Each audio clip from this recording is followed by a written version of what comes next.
paranormal y no se sabe por qué todo está paralizado. Bueno, a mí me parece que lo más importante es lo que os están contando Sol y Paloma, no porque sean amigas mías hace mucho y las quiera mucho, no, porque en estos 40 años de investigación paranormal yo tengo la ventaja de que desde que tenía 12 años llevo apasionado por estos temas y tratando de meterme hasta el último lugar donde ha habido algo relacionado con esto. No hemos tenido oportunidad de ponernos de acuerdo, entonces yo creo que es mucho más interesante que ellas nos cuenten sus casos, pero no sé si os parece que intente hacer una síntesis de lo que han sido estos 40 años. Síntesis. Síntesis. Antes de los 40 años, ¿por qué plantearon Catalina y Sandra 40 años? Bueno, porque en 1973 se funda la Sociedad Española de Parapsicología y se cumplen 42 años. Pero yo creo algo más importante. Hace 40 años que murió Franco, y Franco no tenía nada que ver contra la parapsicología, pero su mujer sí. Por ejemplo, Verme. Sí. Lo paralizó. Su mujer se metió en verme, su mujer tenía relaciones, las psicofonías decía, eso es del diablo, eso que nos oye en la televisión. Cosas de ese tipo, o a mi querido amigo recientemente fallecido, Moncho Alpuente, que era un cantante y presentador de la época, muy fascinado por estos temas. Moncho siempre estaba entusiasmado. Dijo, hay un chico en la televisión que muestra el pelo del pecho, no lo quiero volver a ver. En fin, hay estas circunstancias que, con todo mi respeto, pues sí marca un antes y un después. ¿Por qué? Porque, por ejemplo, hubo antes de esa época un intento de un congreso, lo recordaréis como memoria, del Escorial, donde estaba Argumosa, y ese congreso se suspendió. O sea, hubo toda una reacción en contra. Entonces, ¿qué ocurre? Que por esa época hay, para mí, varios eventos claves que hacen que la gente se interese por estas cosas. Uno es Belmez, en el que no voy a profundizar, pero en el que los tres coincidimos que, a diferencia de lo que se planteó en aquella época, es un fenómeno genuino, donde ha metido la mano, la pezuña y el rabo muchísima gente. Es decir, eso no hay ninguna duda. Y mal, no, pero en un sentido y en otro. Es decir, ha habido gente alrededor que truquitos, y ha habido mucha gente que se metió a opinar. Yo el tema lo conozco muy de primera mano, no por haber estado ahí, sino porque yo era, con 20 años, era el delegado en Madrid de la revista Carvasín de Desesperanzación. Y entonces yo pedí, hice un dossier y pedí artículos a todos los investigadores. Y entonces vi lo que opinaban unos y otros, a Hans Bender, Germán de Argumosa, Exiquio García Carbajo, Jordán Peña, y no sé si me quedo alguno más de los que les pedí artículos. Mi vinculación ha sido casi sincronísticamente anómala con estos temas, porque tuve un profesor encantador, era un ser maravilloso, que luego se convirtió en uno de los fundadores de la Sociedad Española de Parapsicología, que era el doctor Antonio Sánchez Arjona, doctor en filosofía. Entonces, mi querido amigo Antonio, que era ser extraordinario donde los haya, sabio, bueno, yo he tenido mucha relación con él, he pasado mucho tiempo, éramos vecinos, mucho tiempo en su casa, pues ya digo, desde los... Él fue quien me interesó más por la parapsicología. Hizo su tesis doctoral sobre la parapsicología en Santo Tomás de Aquino. Bien, él y otra serie de gente formaron la Sociedad Española de Parapsicología a raíz del interés por las caras de Belmez, de Uri Geller, que vino por España, y que ya la Sociedad Española de Parapsicología se había creado, la sociedad a la que yo pertenezco, y también tú, Sol, siempre ha habido dos sectores. Un sector muy escéptico y un sector creyente, que siempre ha existido, que en su momento había gente allí, y yo siempre he estado en el extremo del sector creyente, pero hay una cuestión fundamental. Por mi experiencia como turista de lo paranormal, que diría Ramos, no como investigador, ellas sí son investigadoras, y es más, es el único grupo, el grupo ENTA, el grupo más veterano, con más años, no solo en toda la historia de España, en organización de eventos relacionados con lo paranormal, sino en la investigación de casos. No ha habido ningún otro grupo, ningún otro investigador con tan dilatada experiencia, no digo yo con tanto cuidado. Siempre, muchos hemos ido a esto casi como turistas a ver qué pasaba. Entonces, mi experiencia coincide con la de ellas en el sentido de que si uno no vive el fenómeno de cerca, no sabe de qué está hablando. Pero hay segundo factor, porque hay gente que ha vivido el fenómeno de cerca. Ramos, pero gente que son extremeños. Y lo niega. Pero sí, bueno, Ramos, pero bueno, Ramos dice, tal, que Poltergeist dice que alguien está de mudanza. Bueno, no, pero mi querido, perdona, pero es necesaria esa postura, y sabéis que en la parapsicología científica. Perdona, en parapsicólogos serios, tú has conocido al que dirigía la Universidad de Edimburgo. Pero no lo niega. Era un ultra. Otra cosa es que lo dejen aparte. Es necesaria esa postura. Es necesaria. Pero no negarlo. Hombre, negarlo no. Va a los medios de comunicación y lo niega, porque yo lo he oído. Y yo estaba. Todo tipo, hombre, y es el presidente de la sociedad. Sí, pero hemos mantenido debates, y yo, pero a mí me tiene absoluto respeto. Pero luego los medios de Pero luego comunicación debates que hemos tenido él y yo, por ejemplo, sobre Uri Geller, él diciendo que no y yo diciendo que sí. Pero ¿en qué me baso? Es que hay una cuestión fundamental. Hablaba del caso de él y otro antiguo miembro de la sociedad, al que se le invitó a dimitir por escándalos en el que se despilló relacionado con esto que era Jordán Peña. Entonces, por el tema humo y tal, entonces, la cuestión es que yo con Jordán he estado en muchas casas encantadas. Y os digo cómo utilizaba. Podrías habernos avisado. ¿En función de qué? No, pero es muy interesante. Hombre, todavía no estaba en el grupo de pero es muy interesante. Hablamos de los años 70. Entonces, ¿por qué? Y esta es una clave de por qué no todo el mundo que va donde hay un fenómeno de poltergeist o de casa encantada ve cosas. Porque existe algo en parapsicología ya bien fundamentado, que es lo que se llama sí inhibidores y sí facilitadores. Es decir, hay características psicológicas, al igual que hay sujetos para los experimentos, que son cabras y ovejas. Las ovejas son los que nos dejamos llevar y estamos propensos a producir fenómenos paranormales, es decir, percepción extrasensorial, etc. Las cabras son las que se resisten. Los sí facilitadores somos aquellos investigadores como los que hay aquí, que como tenemos mucha apertura, en general lo que se dice es que somos extrovertidos. En líneas generales, mucha apertura, tenemos un alto índice de creencia, no en lo paranormal, sino en muchas cosas. Es decir, a medida cuando se hace la escala, y esto lo hacen psicólogos en la más alta talla, de quién es el facilitador y sí inhibidor, a medida uno cree, aunque sea la vaca volando, eso suma puntos. ¿Por qué? Porque la mente se abre. Si uno tiene la mente como el burro, con las, bueno, sí que se dice orejeras, pero es anteojeras, es el título, que es para mirar hacia adelante, uno solo mira en esta dirección. Eso es fundamental. ¿Qué ocurre? Cuando uno se va con un sí inhibidor como Jordán Peña, los fenómenos se cortan. Y yo luego os contaré el caso más asombroso de poltergeist que viví, alucinante, en casa de unos testigos de Jehová, y de qué manera lo cortó la mera presencia de Jordán Peña. Eso sí, tras dar un enorme brinco en la silla, cuando preguntaba, bueno, pero ¿cómo qué tipo de fenómenos? Y hace la puerta, él da bote en la silla, y le dice a la señora, como eso, y dice, no he oído nada. Entonces, no quiero enrollarme más, os decía que es sumamente interesante que en estos 40 años de parapsicología sí hay anécdotas, pero las podemos contar luego. Pues hubo casos de gemelas de Adrianeza que eran telépatas en su momento positivo. Hubo ¿cómo? Las gemelas son muy telepatas. Entonces, hubo, por ejemplo, un tipo extraordinario, de lo mejor que yo he conocido, Matthew Manning, al que le ocurría de todo, que vino aquí y accedió a que la sociedad le sometiera a experimentación, y claro, de las maravillas, porque el chico, que era un chico joven, demostró que tenía habilidades telepáticas. O están al contrario los casos que se consideran negativos, como por parte de muchos investigadores, como Mónica Nieto, que teóricamente hacía doblamentales, o como Uri Geller, que yo os cuento mi experiencia en síntesis.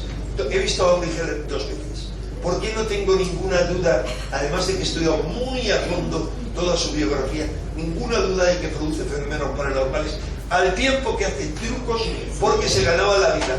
Porque en las dos ocasiones yo tenía una comunicación telepática con él. O sea, en la segunda era una rueda de prensa enorme y en la que yo, que como siempre en el último momento, entonces es que es mi habilidad para los yo tengo ese fenómeno como en propiedad de escapismo y tal. Y en fin, la cuestión es que él empezó a hablar de aquello que yo tenía en mente, dirigiéndose a mí, y ahí no hay trampa ni cartón porque yo a nadie le decía lo que yo tenía en mente. Eso me ha ocurrido con otras personas, incluso con alguno que dice que todo lo que le hace es truco, como Anthony Blake. Sí. Es decir, Anthony, yo se lo he dicho, querido José Luis, mira, porque estando al otro extremo de la piscina de la casa donde vive, yo estoy pensando en algo y él gira y me viene a hablar de ese algo que estoy pensando. Uri Geller, no tengo ninguna duda por eso, pero dos, porque he hablado con cantidad de técnicos y gente que trabajaba en televisión española y les dijo, cuando hizo la demostración, que pusieran llaves, cucharas, lo que sea, él pasó la mano así, que a través de los procedimientos es trucaje.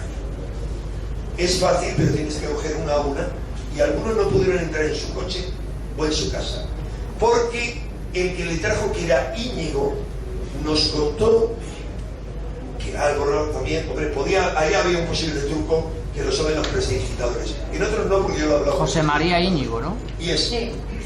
José María Íñigo. Sí. Él estaba esperando en el hotel para conocerle y le dijo por teléfono, por favor, que pida un vaso de leche fría, largo. Y justo antes de que llegara Uri Geller, el vaso está frío. Cuidado, ahí hay una posibilidad, es decir, si él tiene a alguien compinchado y él tiene comprado un truco de prestidigitación, es el único caso en el que sí. En síntesis, lo que yo os quería decir es que cuando uno está abierto, uno vive estos fenómenos. Yo he vivido, pero sería entrar ya en la anécdota personal, muchos de estos fenómenos en casas encantadas. Hay una sola matización que os quería decir, que yo la pongo en duda, y es, habéis dicho, este señor, el dueño, es el que produce los fenómenos. Siempre he pensado eso, porque somos reduccionistas todos, a fin de cuentas. Es decir, si aplicamos, aunque los científicos creen que no, la navaja de Occam, si se puede explicar, encontrar una explicación más simple, ¿para qué ir a otra más compleja? No, perdona que te interrumpa. Cuando hemos tenido casos de poltergeist, ¿te acuerdas? Córdoba, en fin, muchos, el trabajo para el investigador es mucho más exhaustivo. Porque cuando es de casa acá, y por ejemplo, imaginaros un grupo familiar, en este caso no, porque es que en este caso era una dueña y un dueño, pero que a través de la investigación, como ha dicho muy bien Paloma, encontramos con que este señor, antes de tener la moneda, ya había producido fenómenos en sus lugares de trabajo. Entonces, claro, ahí ya tienes la clave. No había duda. Pero os cuento cuál era la matización solo. Y es que el comandante Émile Disani, que es un comandante de la gendarmería francesa, es decir, como la Guardia Civil francesa, que él ha publicado 3 libros sobre el tema y ha investigado 200 casos, 200 expedientes. La tesis que él tiene en un libro se llama El huésped desconocido en el crimen sin causa, bueno, el huésped más o menos, la traducción, es que él dice que en todos los casos, yo no creo que en todos, sino en algunos, hay algo desconocido que utiliza a un sujeto al foco como disparador. Yo hay algunos casos que me he encontrado que sospecho eso. Hay otros en los que no tengo duda de que es el individuo en sí el que lo produce. El Birles también tiene esa teoría, de que era una especie de Nele, ¿te acuerdas del efecto Nele? Bueno, pero... Seguir, ahora ya, yo ya he hecho seguimos con un regreso como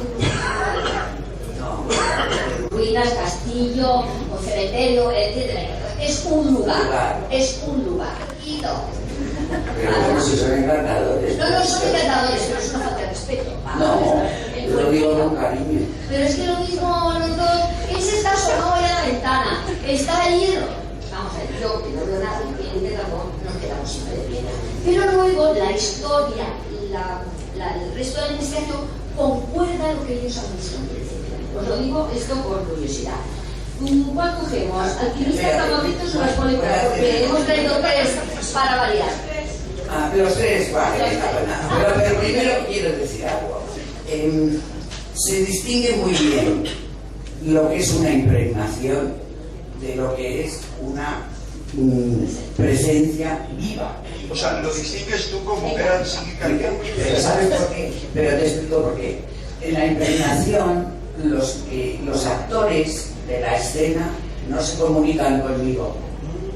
Cuando es... Pero eso solo lo puedes saber tú y yo, por ejemplo, no lo... Bueno, te doy un cursillo. Te doy un cursillo y me lo sé, ya verás. Bueno, pues ese es el tema. Impregnación es un fenómeno que ocurrió, que se quedó como pintado en las paredes. Y ahí está. Y luego, comunicación, presencia viva, es cuando ya te hablas, te comunicas, ellos se mueven, te dicen, se acercan, te cuentan. Y luego se puede comprobar lo que te dicen, te cuentan y te hablan. ¿Qué se puede comprobar? Se puede comprobar, sí. Como habéis visto, ya dicen una presencia viva, no están muertos. Vamos a ver, están vivos en el otro lado, están vivos en otra realidad. Bueno, pero para que la gente... No, si yo te comprendo muy bien, si vamos a ver, fíjate. Bueno, pues a ver, en caso introduzco y tú sigues. A mí me da igual, el que dice tan bonito son las coletas. Es que nosotros, es curioso, en el archivo tenemos, ¿sabes? Como las películas policíacas. El caso de... El alquimista es mi artista favorito. Pues ya está, el alquimista. Vamos a ver, yo te hago la introducción y tú cuentas tus vivencias, que yo no te las puedo contar. Esto, vamos a ver, nos llaman de una casa en la sierra, aquí de Madrid. La clásica casa pues, de los años 50, toda de piedra, de corteza, que llamamos allí, bueno. Y el problema está en que nos llaman muy asustados porque, imagínate, vamos a ver, primero empiezan con pasos por la casa. La segunda, que se despierta en el matrimonio y ven que tengo la foto. La lámpara que era de bronce está toda como si lo hubieras hecho así. Los brazos retorcidos. Todos los brazos retorcidos. Entonces, bueno. Ese es un caso, eso sí es un fenómeno de, o sea, lo que se llama macropsicoquinesia. Porque la fuerza que hay que aplicar. Para eso no tengo es pero espérate que el tercero ya es lo que les asustó. Vamos a ver, ahí vivían los abuelos, para entendernos, el matrimonio joven y dos bebés. Uno como de 3 años y otro en el cochetito. Y entonces ya nos llaman porque una noche los dos matrimonios, los abuelos y los hijos, salen a cenar y dejan a la niñera con los dos bebés hasta que ellos vengan. Bueno, la niñera se pone en un cuarto de estar muy moderno, muy bonito, con unos sofás curvos preciosos, y se pone a ver la televisión con el de 3 años y con el cochecito. ¿Os acordáis que hubo una época en que se llevaban mucho los cuartos de estar a 2 niveles? Es decir, o estaban los sofás en un nivel más alto, en este caso era un nivel más bajo. Es decir, que tú tenías que bajar un escalón para entrar en todo el recinto del cuarto de estar. Entonces esta mujer llega a la hora y deja al bebé pequeño y se va a acostar al de los 3 años. Se va a acostar al de los 3 años, pero imaginar la cara de esta mujer cuando vuelve al cuarto de estar y se encuentra el bebé sentado en el sofá.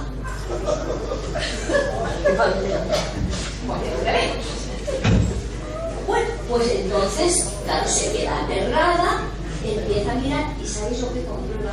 Es que el cochetito del niño no le había puesto el freno. Estaba al lado del escalón. Y estaba al borde del escalón.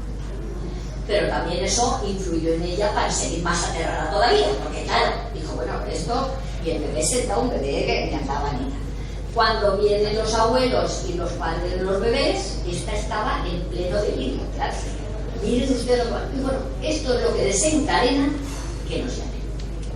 Y ahí ya, paloma, porque ya entra en... Y vamos. Y me instalo en la mesa del comedor con mi bola de cristal. Mi maravillosa bola de cristal, que somos una unidad de destino universal, ahora yo hago tontas a todas partes. Y veo de la bola de cristal un anciano con barba blanca, con una especie de hábito de capa y una contrecharia. Y el anciano, muy amable, me da las buenas tardes. Y yo le contesto las buenas tardes. Y le pregunto cómo se llama. Contesta que se llama Hugo. Y le pregunto qué hace allí, en esa casa.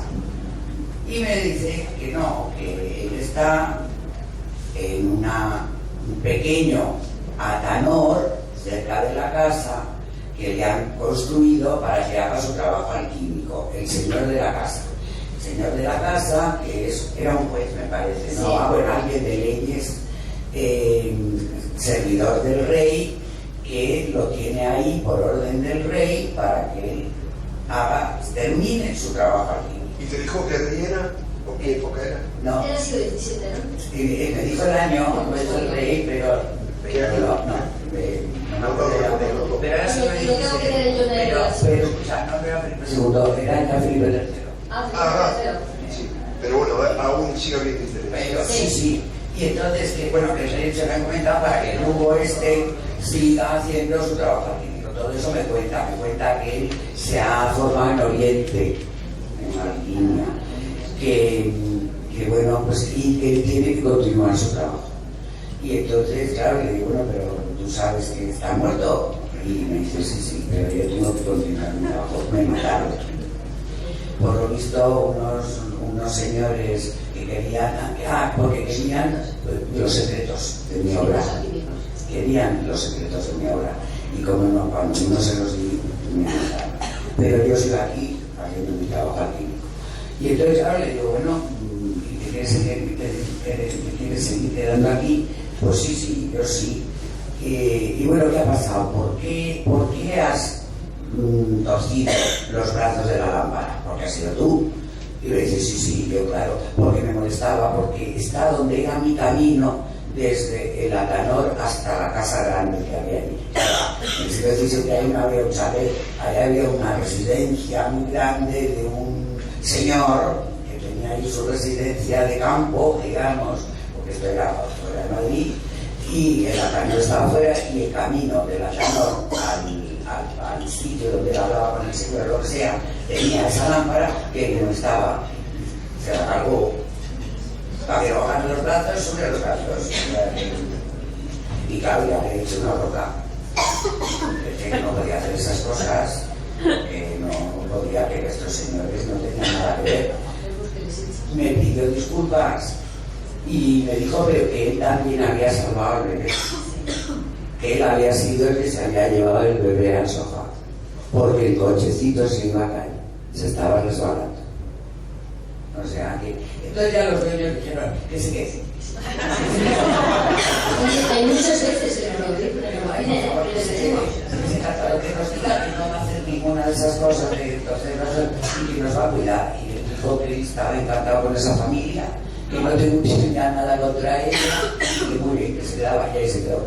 Bueno, el detalle último de la comprobación. Cuando él te dijo que le habían matado tirándole un pozo. Ah, sí. Y entonces, esto era un edificio realmente moderno. Y entonces dijimos a la familia, oye, que está diciendo que le han tirado un pozo. Dice, sí, venir, pero está cegado. Salimos fuera y en la linde de la casa había el pozo cegado. Y le digo, oye, pues si escarbáis aquí encontré los huesitos del alquimista. Dice, no, déjale tranquilo, que se ha portado muy bien con el bebé y dejárnoslo porque... bueno, decir otra cosa. Que va a ser vigilante, así no nos roban. Sí. Y le dije, hágale, por favor, cuidar la casa y que no entran los ladrones.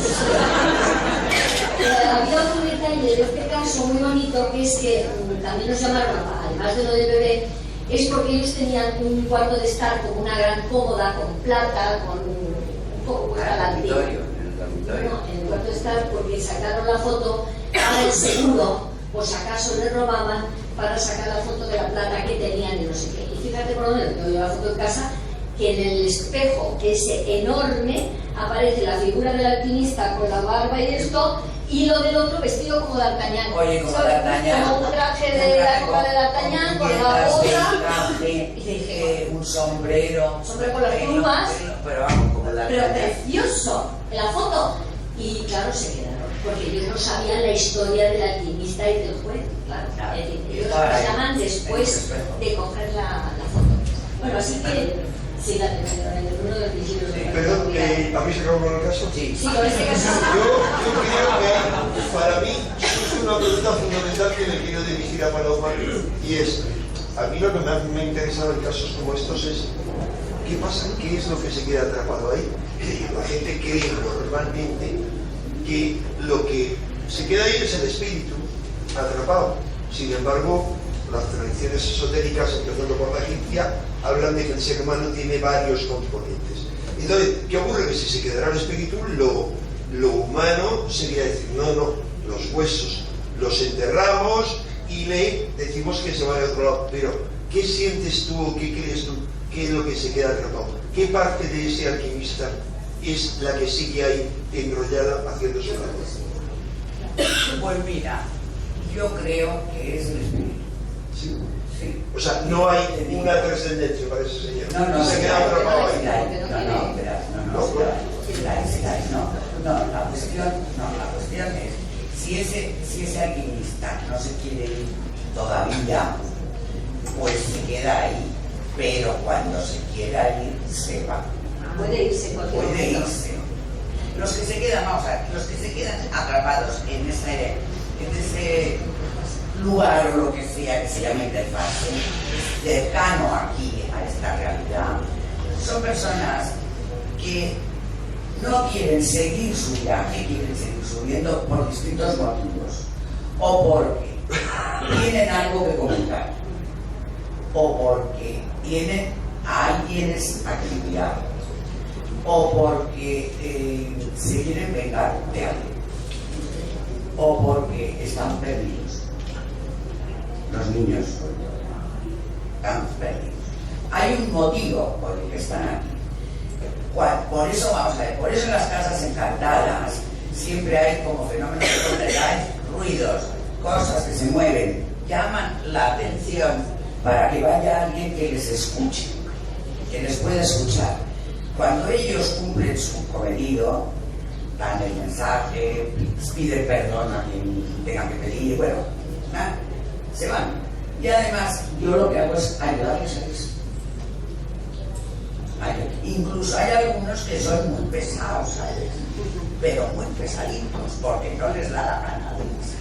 Porque en ocasiones tienen miedo de lo que se van a encontrar. Y hay que, yo les suelto unos sermones, de verdad, que merecerían un cumplido. Digo que diga. Bueno. Y paciencia.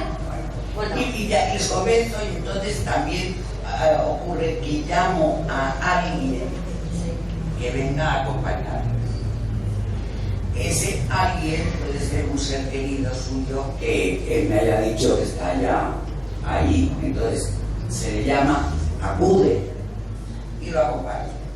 Otras veces yo tengo mis arcángeles personales, que son los 4 arcángeles de los 4 puntos cardinales, y los llamo y vienen y ayudan y la acompañan. Una anécdota que no puedo perder de decirlo. Cuando Paloma llama a alguien del otro lado para que vengan a ayudar al conflictivo, os debo decir que funcionan mucho más los amantes que los consortes legales. Es obvio. Es decir, porque se siente atracción magnetista. Bueno, hemos tenido 2 o 3 de esos pesados y que de esas cosas ha venido una de ricos maravillosos. El otro, ¿te acuerdas? El de Barcelona, el de la niña de los tirabuzones que vino, el clérigo, era clérigo además. Y cuando su marido se iba, Emanuel, bueno, vino el Emanuel por ella. Avelina, por eso te digo que funcionan mucho mejor los amantes que los legales. No preguntes. Al fin y al cabo, los legales son legales, nada más. Sí, pueden haber más cosas. Bueno, ya te digo. Os digo esto por curiosidad, ¿eh? Son anécdotas de nuestras Pues lo digo por curiosidad, no para que lo apliquemos. No, pero no, es que son experiencias que ya tenemos varios, ¿sabes? Casos en los que esas cosas funcionan así. O, por ejemplo, también se pueden despistar, oye, porque son más pesados. Cuando se dicen está en mi casa y no me voy, ¿por qué está en mi casa? ¿Por qué está en mi casa? Y siguen horas viviendo en su casa, no sé qué. Esos son pesadísimos. Pesa porque te acuerdas que ese fue uno del amante que vino de norte de Arizona, no voy a por él. Bueno, pero también deciros que hay muchos que se quedan porque no saben que se han muerto. También. Y eso es uno de los casos, que hemos tenido varios casos, Y curiosamente, fíjate que curioso, porque yo pienso siempre, si una persona se queda por aquí y de repente alguien, casi brutalmente, como podemos actuar nosotros, le decimos, oye, ¿te has dado cuenta que estás muerto? Pues lo cogen con mucha filosofía, no se indignan demasiado. Algunos sí. Bueno, el asesino. Claro, es que te asesinan, encima te quedas por aquí y luego te dicen que te han asesinado, entonces empiezas a recordar toda tu historia. Pues, Se ve que se cuenta los de Camarritos. No, yo lo introduzco y tú lo... Porque yo puedo contar toda la historia, pero tú tienes la sensibilidad tuya, que esta es muy divertida. Este para nosotros es el caso de la señora de la Pamela. Os digo porque, claro, yo les pongo los nombres para meterlos en el archivo y distinguirlos luego cuando leo los títulos. Veréis, esto también es otra casa de la sierra. Es que es curioso. En las casas de la sierra, pues hay cositas. Pero ¿habéis visto si en toda la sierra o en una zona concreta? Hemos tenido varios casos en un concreto. ¿Pero cuál es la zona? Me importa mucho. Perdón, es que Gamonitos me suena, pero no sé. Cercedilla. Es que sabéis que hay un problema de Torrelodones. Pero veis, lo interesante es que no en la sierra pobre, etcétera, porque, cuidado, en la sierra pobre hay casos antiguos de brujas. Pero sabéis que es que los habitantes primitivos de toda esa zona tenían como lugares de culto, toda esa zona era los principales lugares de culto. Y eran Cuelgamuros, era un lugar fundamental de culto a los muertos, y otro era el Escorial, donde estábamos, Valle, toda esa zona. Son como puertas al más allá. Y yo creo que en toda esa zona hay más predisposición. En Inglaterra he visto acumulación de casas encantadas, y los casos más fascinantes que me he encontrado y que he vivido yo en persona han sido lugares antiguos como Ewan. Alucinante, tanto yo como mi mujer, a cada uno nos ocurrió una cosa al lado de Igor, a los dos. Perdón. Curioso. Bueno, pero te digo que los casos estos son fantasmas realmente modernos. A ver, no son fantasmas antiguos. No, yo hablo de... digo, en el caso de el lugar algo tiene. Es favorable. Algo tiene. Pues un campo magnético alterado, por ejemplo. Alteradísimo. Puede ser. Entonces, eso atrae a los espíritus. Les facilita la bajada. Hay algo que tiene algo que ver el campo magnético. Bueno, os doy la introducción del caso de la señora La Pamela. Lo nombré, lo bauticé así porque cuando nos llaman es también los dueños de un chalet en el que nos dicen que es que por el jardín ven pasear a veces a una señora con un traje largo y una Pamela paseando un perro. Bueno, pues eso es como os digo siempre. Nosotros vamos a un sitio con una historia y luego nos sirve esa historia coincide. Es decir, que hay veces que el registro por el que nos sale luego la historia no tiene nada que ver. Así que esta, aunque se llame la señora de la Pamela, pues luego lo que ahí había era mucho más gordo y no tenía nada que ver con la pobre Hortensia, que creo que se llamaba. La señora Hortensia, que se paseaba con la Pamela por ahí. Porque es algo que hacía ella a menudo y se conoce porque esa impregnación se ha quedado allí y ha venido bien. Y con un perro. Y con un perro, sí. Pastor alemán. Un pastor alemán. Pero bueno, esa señora se paseaba por allí, pero yo intenté hablar con ella y es que no me hizo mi caso. Porque era una impregnación. Porque no era. Ahí vamos, porque no era. Yo estaba viendo una escena que ocurría cuando esa señora se paseaba con su perro por el jardín. Pero no estaba vivo. Estaba la película. No.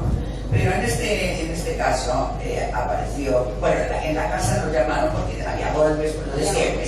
Había golpes, pasos, la televisión se tendía, o sea, siempre lo mismo. Y entonces fuimos Aldo y Aldo está sentado. Sí, que está sentado ahí y le dio 60 también. Y fuimos los dos y trabajamos muy bien juntos. O sea, yo me pongo delante de la bola y Aldo se pone a mi lado. Entonces Aldo incorpora al espíritu, el espíritu ya habla por boca de Aldo y yo lo veo en la bola, Alguera, al espíritu de bola lo veo yo en la bola. Y aquí aparece un mocetón de unos 40 años, una cosa así. Bueno, el pobre aparecía en unas condiciones un poco lamentables porque estaba la camisa sucia, descuidado, pero que se llamaba Paco. Y a Paco lo habían cogido, lo habían encerrado por una cuestión con la familia que era una cuestión de tierras, como siempre en esas zonas rurales. Esto era monte acá, tierras. Entonces él era el mayor, a él le correspondían unas tierras, los otros no le querían dar esas tierras para nada, y además debía ser bastante chuleta. Y porque se lo dije, digo, pero tú debías ser un poquito, y me dijo, bueno, sí, bien, bueno, Mi mujer me lo dice. mi mujer me lo dice, me dijo, o sea que...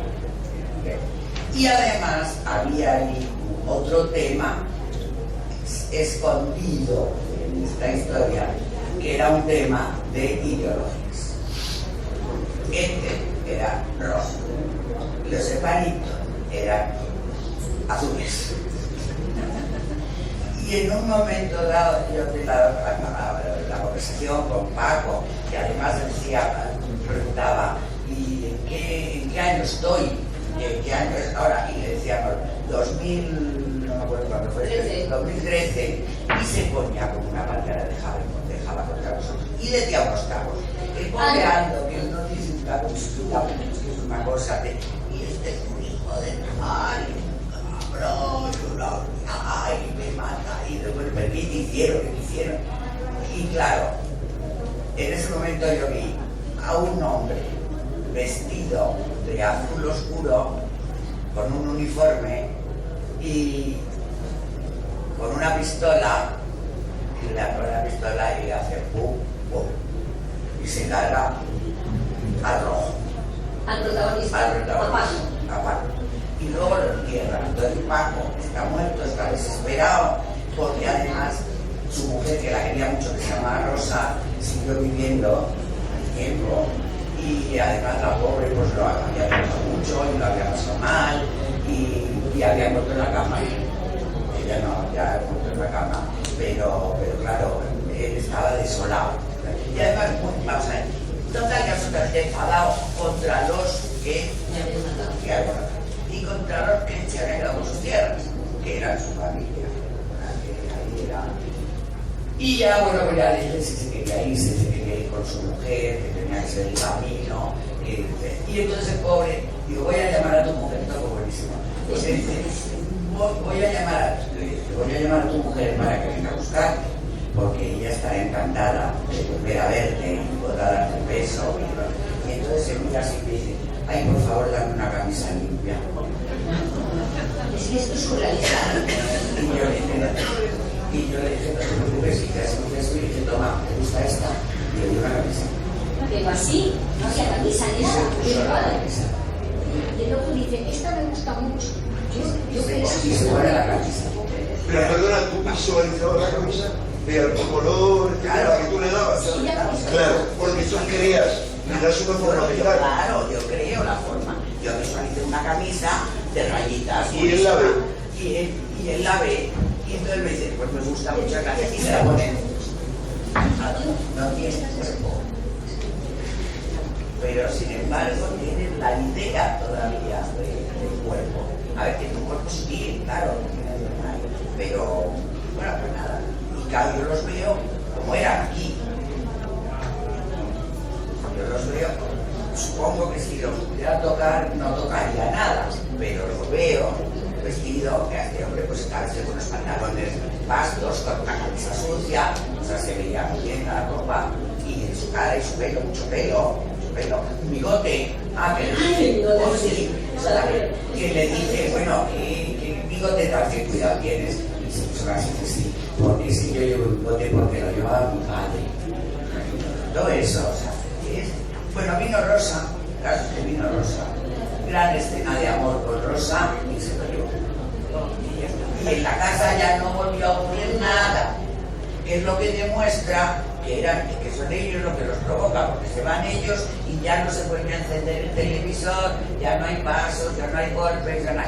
A ver. Palma, una pregunta. Y porque Enrique sin combustible.